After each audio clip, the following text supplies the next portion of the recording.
कार्तिक कृष्ण पक्ष अमावस्या पर दिवाली का पर्व मनाया जाता है।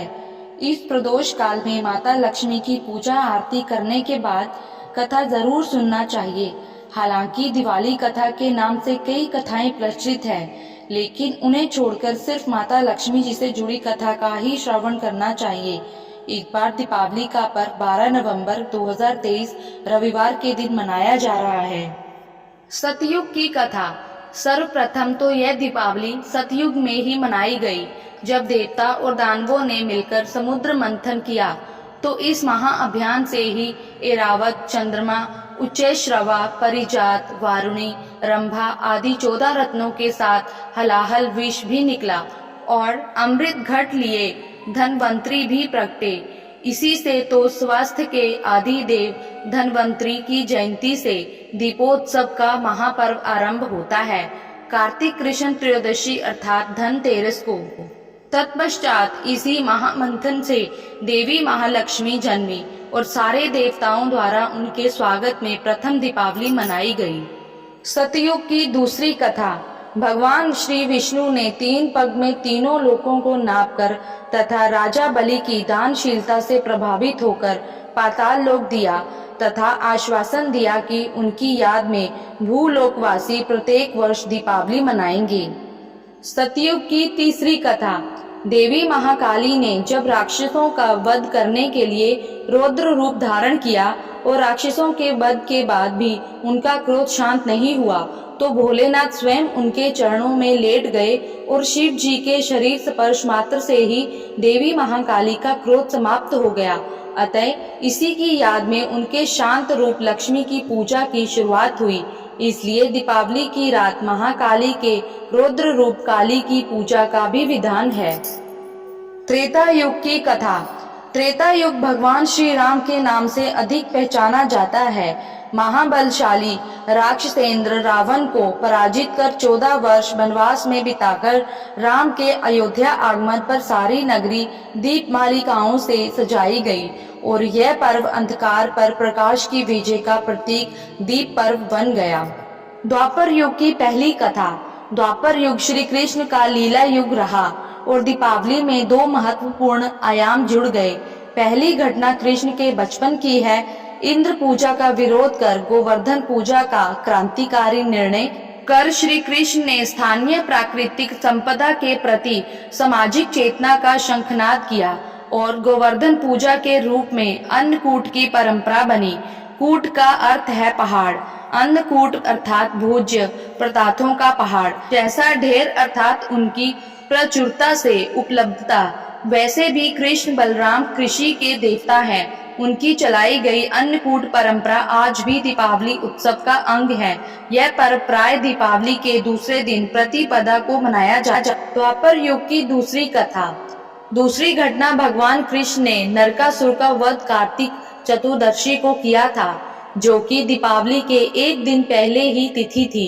इसी खुशी में अगले दिन अमावस्या को द्वारिका और गोकुल वासियों ने दीप जलाकर खुशियां मनाई थी। नरकासुर नामक राक्षस का वध एवं अपनी प्रिय सत्यभामा के लिए पारिजात वृक्ष लगाने की घटना दीपोत्सव के एक दिन पूर्व अर्थात रूप चतुर्दशी से जुड़ी है। इसी से इसे नरक चतुर्दशी भी कहा जाता है। अमावस्या के तीसरे दिन भाई दूज को इन्हीं श्री कृष्ण ने अपनी बहन द्रौपदी के आमंत्रण पर भोजन करना स्वीकार किया और बहन ने भाई से पूछा, क्या बनाऊं, क्या जिमोगे? तो जानते हो, कृष्ण ने मुस्कुराकर कहा, बहन कल ही अन्नकूट में ढेरों पकवान खाकर पेट भारी हो चला है, इसलिए आज तो मैं खाऊंगा केवल खिचड़ी। हाँ, क्यों ना हो, सारे संसार के स्वामी ने यही तो संदेश दिया था कि तृप्ति भोजन से नहीं भावों से होती है। प्रेम पकवान से कहीं अधिक महत्वपूर्ण है। कलयुग की कथा। वर्तमान कलयुग दीपावली को स्वामी राम तीर्थ और स्वामी दयानंद के निर्वाण के साथ ही जोड़ता है। भारतीय ज्ञान और मनीषा के दैदीप्यमान अमर दीपों के रूप में स्मरण कर इनके पूर्व त्रिशला नंदन महावीर ने भी तो इसी पर्व को चुना था अपनी आत्म ज्योति के परम ज्योति से महामिलन के लिए, जिनकी दिव्य आभा आज भी संसार को आलोकित किए हैं। प्रेम, अहिंसा और संयम के अद्भुत प्रतिमान के रूप में जैन धर्म के 24वें तीर्थकर महावीर स्वामी ने भी दीपावली के दिन ही बिहार के पावापुरी में अपना शरीर त्याग दिया। दीपावली के दिन ही अमृतसर के स्वर्ण मंदिर का निर्माण भी शुरू हुआ था। एक और अन्य कथा के अनुसार एक नगर में एक साहूकार रहता था। उसकी एक लड़की थी। उसने देखा कि लक्ष्मी जी पीपल से निकला करती हैं। एक दिन लक्ष्मी जी उस साहूकार की लड़की से बोली कि मैं तुझ पर बहुत प्रसन्न हूँ, इसलिए तू मेरी सहेली बन सकती है। लड़की बोली, क्षमा कीजिए, मैं अपने माता पिता से पूछकर बताऊंगी। इसके बाद वह आज्ञा पाकर श्री लक्ष्मी जी की सहेली बन गई। महालक्ष्मी जी उसे बहुत प्रेम करती थी। एक दिन लक्ष्मी जी ने उस लड़की को भोजन का निमंत्रण दिया।